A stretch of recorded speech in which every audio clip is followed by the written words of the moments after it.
Hi everyone, I will show you how to deactivate your Twitter account. First of all, open your Twitter app. Now you need to tap your profile picture, then scroll down, then tap your setting and privacy.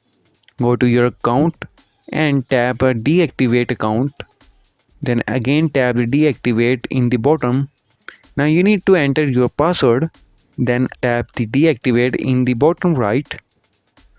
Now your account will be deactivated. If there is a problem with this video, so ask in the comment.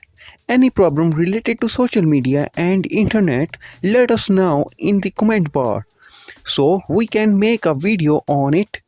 Please like this video and press the bell icon for any update.